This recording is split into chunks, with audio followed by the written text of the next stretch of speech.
Hello दोस्तों, आइए आज हम लोग देखते हैं क्लास 9 का इकोनॉमिक्स।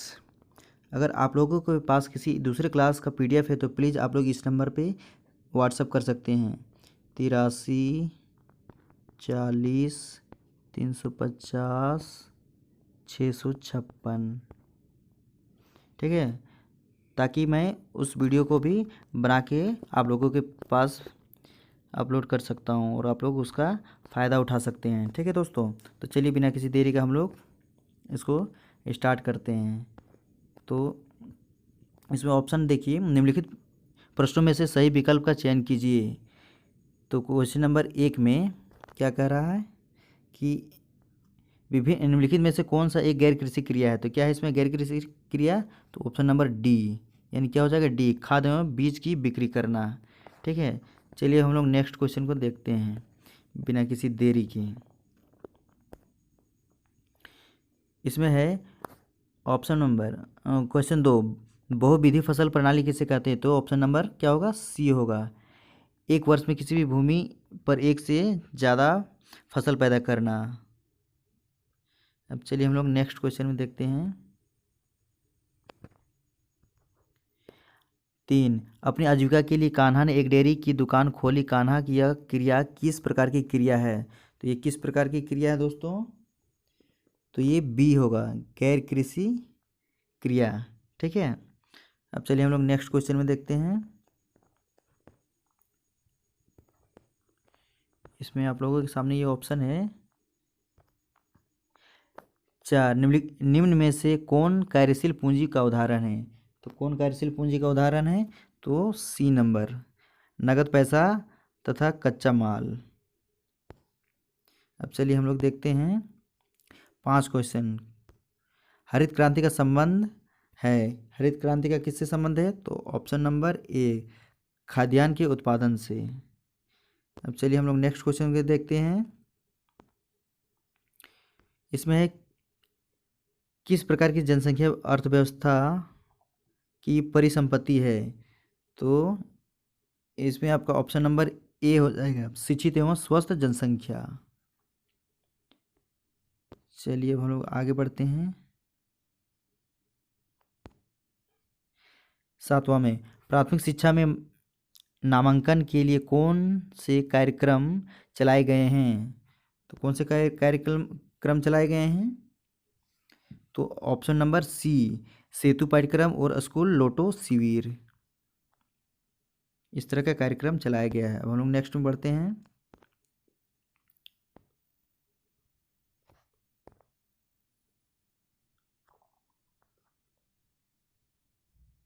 तो देखिए इसमें क्वेश्चन नंबर 8 को, नीचे दिए गए कथनों में से कौन सा कथन बेरोजगारी को सही तरीके से परिभाषित करता है। तो ये ऑप्शन नंबर क्या होगा दोस्तों, ये बी होगा, जो सही तरीका से परिभाषित करता है। जब प्रचलित मजदूरी की दर पर काम करने की इच्छुक व्यक्ति को रोजगार नहीं मिलता है। ठीक है, अब चलिए हम लोग नेक्स्ट क्वेश्चन को देखते हैं बिना किसी देरी के। तो इसमें है क्वेश्चन नंबर 9, जनसंख्या की गुणवत्ता को बढ़ाने वाले कारक क्या हैं।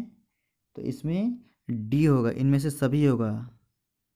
क्या होगा, डी होगा, इनमें से सभी, यानी साक्षरता दर, ए में बी, लोगों द्वारा स्वस्थ, और सी कौशल निर्माण। इसमें क्या होगा, सभी होगा। चलिए हम लोग ऑप्शन नंबर क्वेश्चन नंबर देखते हैं 10 को, इनमें से कौन आर्थिक क्रियाकलाप है। तो ऑप्शन नंबर 10 में आपका क्या होगा, सी हो जाएगा। ठीक है, एक किसान द्वारा कृषि कार्य का करना।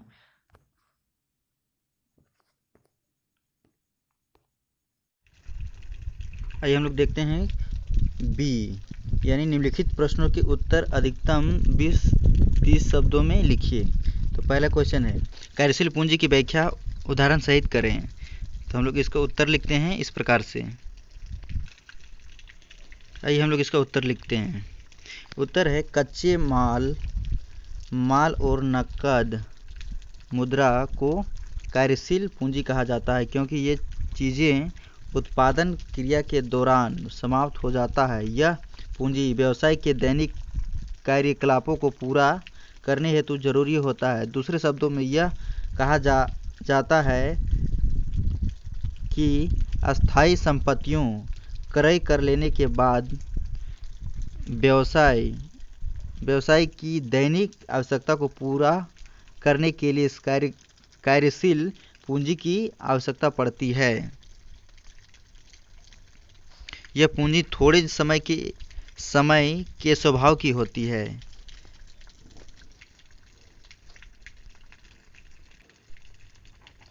आइए हम लोग दूसरा क्वेश्चन में देखते हैं। बहुविध फसल प्रणाली से आपका क्या तात्पर्य है? तो चलिए इसका उत्तर को हम लोग देखते हैं। इसका उत्तर को हम लोग देखते हैं। उत्तर है, एक वर्ष में किसी भूमि पर एक से अधिक फसल पैदा करने की विधि को बहुविधि प्रणाली कहते हैं। आप लोग इस तरह से इसका उत्तर दे सकते हैं।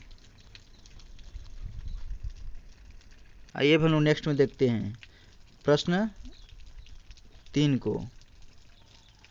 बेरोजगारी शब्द से आप क्या समझते हैं? तो चलिए हम लोग बेरोजगारी शब्द से क्या समझते हैं उसका परिभाषा लिखते हैं। तो इसका उत्तर है इस प्रकार। बेरोजगारी वह दशा या अवस्था है जब प्रचलित मजदूरी की दर पर काम करने के इच्छुक लोग रोजगार प्राप्त नहीं कर पाते हैं। इस तरह से हम लोग इसका उत्तर लिख सकते हैं। अब चलिए नेक्स्ट में हम लोग जाते हैं। क्वेश्चन नंबर 4 को देखते हैं। शिशु मृत्यु दर से आपका क्या अभिप्राय है? तो इसका हम लोग उत्तर इस प्रकार बनाए। तो चलिए हम लोग इसका उत्तर को देखते हैं। शिशु मृत्यु दर यानी शिशु जो मृत्यु दर ना, शिशु मृत्यु दर प्रति 1000 जीवित जन्मे बच्चों में से एक वर्ष से कम उम्र के बच्चों की मौत की संख्या को प्रदर्शित करता है। इस प्रकार आप लोग इसका उत्तर लिख सकते हैं। अगर दोस्तों आप लोगों को वीडियो यदि अच्छा लगता है तो प्लीज़ लाइक कीजिए, कमेंट कीजिए और सब्सक्राइब कीजिए।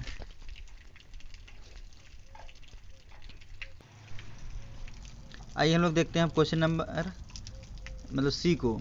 निम्नलिखित प्रश्नों के उत्तर अधिकतम 30 से 35 शब्दों में लिखिए। तो चलिए इसका हम लोग पहला नंबर को बनाते हैं। उत्पादन के विभिन्न घटक कौन से हैं? तो हम लोग देखते हैं इसका उत्तर। उत्पादन के मुख्यतः 4 घटक होते हैं। ठीक है, तो 4 घटक लिखना है। तो पहला है भूमि यानी सभी प्राकृतिक संसाधनों सहित। दूसरा है श्रम, सभी मानव संसाधन सहित। तीसरा है पूंजी, सभी मानव निर्मित संसाधनों सहित। और चौथा है एंटरप्राइज, जो उत्पादन के लिए पिछले सभी संसाधनों को एक साथ लाता है। इस तरह से आप लोग 4 इसका घटक लिख सकते हैं। अब चलिए हम लोग नेक्स्ट में देखते हैं। यानी क्वेश्चन नंबर अब हम लोग देखेंगे दूसरा को। एक ही खेत में उपज बढ़ाने के विभिन्न ढंग कौन कौन से हैं? तो चलिए हम लोग इसका उत्तर बनाते हैं।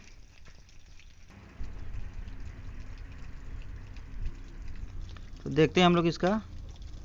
पहला, आधुनिक सिंचाई सुविधाओं का उपयोग करके एक ही भूमि पर उत्पादन को बढ़ाया जा सकता है। दूसरा, HIC बीज का उपयोग करके भी एक ही भूमि पर उत्पादन को बढ़ाया जा सकता है। और तीसरा हम लोग देखेंगे उर्वरकों का उपयोग करके तथा रासायनिक खाद और कीटनाशकों जैसे रसायनों का उपयोग करके उत्पादन भी बढ़ाया जा सकता है। चौथा, आधुनिक मशीनरी जैसे ट्रैक्टर, संयोजक, थ्रेशर, ड्रिलिंग मशीनें, मोटर्स आदि वो उपयोग करके भी उत्पादन बढ़ाया जा सकता है। और बिजली चलित नलकूपों से सिंचाई करके उत्पादन बढ़ाया जा सकता है। उदाहरण, पालमपुर में पारंपरिक किस्मों से उगाई गई गेहूं की पैदावार 1300 किलोग्राम प्रति हेक्टेयर थी।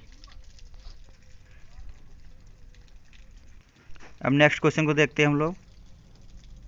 क्वेश्चन नंबर 3, क्या शिक्षा की भांति स्वास्थ्य भी मानव पूंजी निर्माण को प्रभावित करता है? स्पष्ट कीजिए।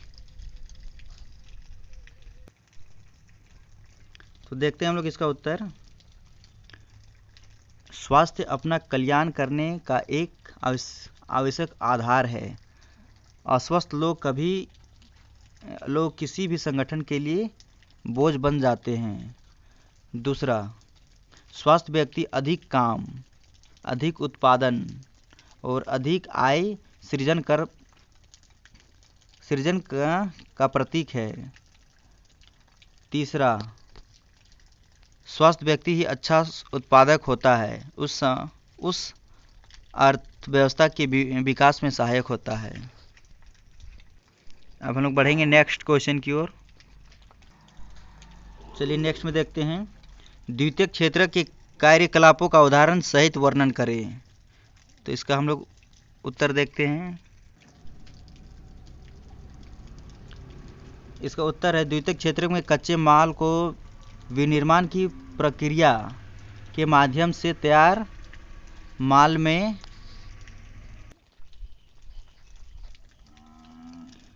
में बदला जाता है।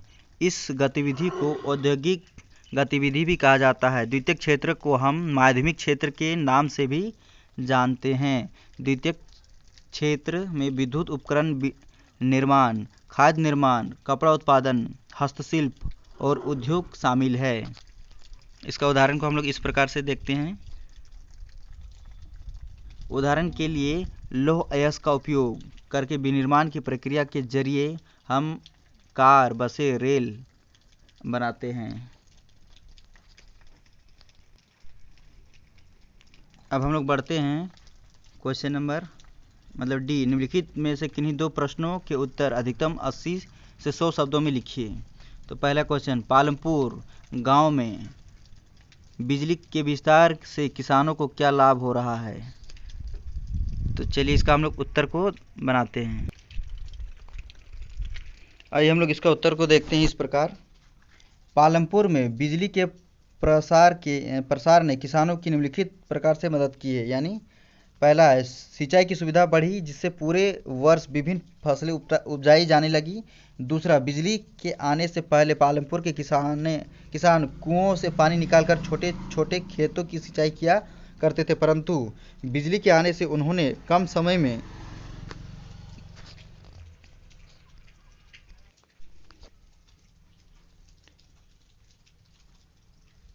समय में अधिक क्षेत्रों की सिंचाई के लिए नलकूप लगाने शुरू कर दिए। परिणाम स्वरूप पालमपुर के 200 हेक्टेयर के पूरे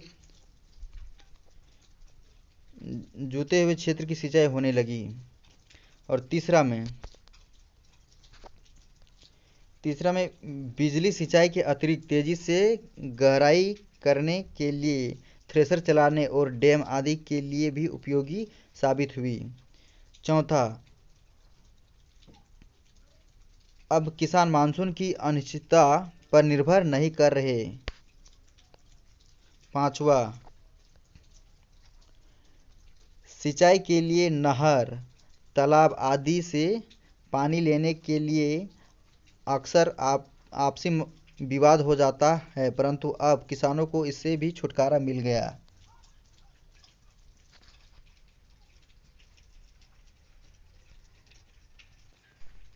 आप लोग इस प्रकार इसका नोट डाउन कर सकते हैं। चलिए हम लोग नेक्स्ट क्वेश्चन की ओर बढ़ते हैं। तो दूसरा क्वेश्चन को देखते हैं, प्रच्छन्न और मौसमी बेरोजगारी में क्या अंतर है? प्रच्छन्न और मौसमी बेरोजगारी में क्या अंतर है? तो आइए हम लोग इसको बनाते हैं। आइए हम लोग देखते हैं प्रच्छन्न और मौसमी बेरोजगारी में क्या अंतर है। तो मौसमी को देखते हैं। मौसमी बेरोजगारी तब होती है जब लोग वर्ष के कुछ महीनों में रोजगार प्राप्त नहीं कर पाते। कृषि पर आश्रित लोग आमतौर पर इस तरह के समस्या से जूझते हैं। वर्ष के कुछ मौसम होते हैं जब बुआई, कटाई, निराई और गहाई होती है।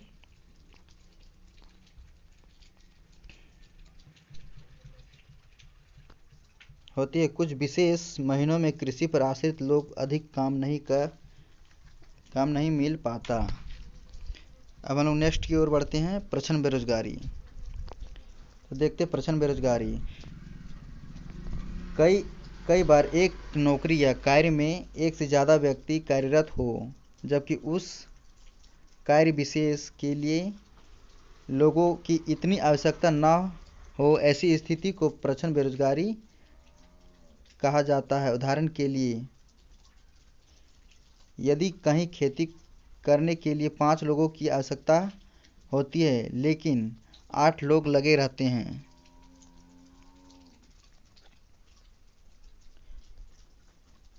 इसमें 3 लोग अतिरिक्त हैं। यदि 3 लोगों को हटा दिया जाए तो खेती की उत्पादन में कमी नहीं आएगी।